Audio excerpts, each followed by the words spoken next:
In this video, I want to give you two powerful exercises that helped me break free from perfectionism and produce music 3 times quicker. But not just that, it also helped me finish every track I started. One of the students in my course, Stuck to Finished, has been using these exercises, and he now writes the ideas for his tracks in just one day. One of my friends, a music producer, was judging every aspect of the music. When he was sitting in the studio, he would spend hours, literally hours, trying to find the absolute perfect kick drum. He would endlessly tweak elements in his track, but still get nothing done. He was a perfectionist, and it led him to give up on music production completely. But perfectionism isn't necessarily a bad thing.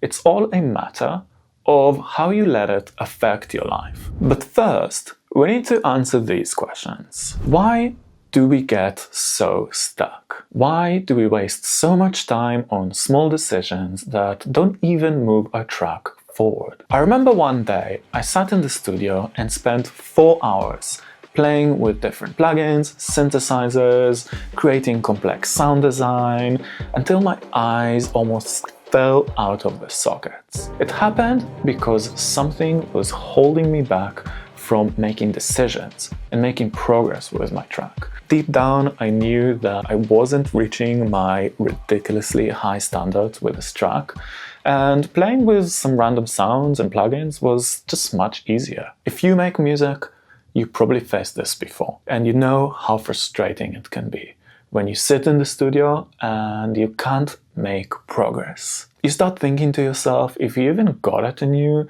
and you just think that your music sucks. I can't even count the amount of time I actually gave up and just started making a new track. It was all because I was anxious. The track I was making was just not good. So as we said, perfectionism is fear in disguise.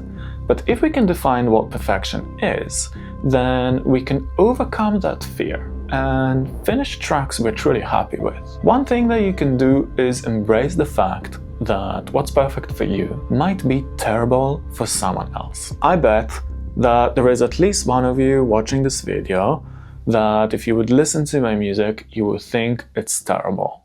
Do you think I give a fuck? Perfection is something that only exists in your mind, and it is based on your own personal experience. In this video, I might not be able to give you my entire system for breaking free from perfectionism, but I can give you 2 exercises that literally changed my life because it changed the way I approach making music. Once I started following these exercises closely, my progress has tripled, from making maybe 3 or 4 tracks a year to finishing a track every month. So imagine you are sitting in the studio making music. Let's say you just started working on a track. You spent the last hour looking and searching for a kick drum, knowing the perfect one is somewhere in your sample library. The problem is, you are chasing an impossible standard where every sample has to be flawless and every sound has to be pristine. This is where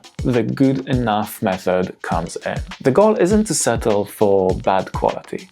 It's about making decisions faster and building momentum, which will help you build confidence. Most of what you obsess over probably isn't going to make or break your track, and you will learn 10 times more from every track you're finishing rather than an unfinished track. So this is what you should do. Next time you're looking for the perfect kick drum, aim for a good enough sample and then move on. When you're looking for a snare drum, look for a good enough sample and then move on to the next thing. This approach keeps things flowing. If you still get stuck, then put a timer. Give yourself just 5 minutes to find a kick sample and then move on. When my student Bruno started implementing this, his progress has tripled, and he is now creating an idea for a full track in just 1 day. And because of that, he got booked for regular shows in San Francisco. But there was one more thing that Bruno did that helped shaping his success. Let me ask you a question. Do you have free 15 minutes in your day? I bet that no matter how busy your life is, you have 15 minutes to spend on doing one thing once a day, every day. If you made music for 15 minutes every day, that's 91.25 hours a year. You could make music on your journey back home on the train, or you can just put your headphones at your lunch break. It really doesn't matter. But the important thing with this exercise is to make music also on those days you don't feel like it. On those days where you don't really feel like making music, just sit in the studio, open your door, and sit there silently for 15 minutes. If you only made music when you feel inspired, then you will have very few sessions throughout the year and you really won't get much done. But when you maintain a strong daily habit of producing,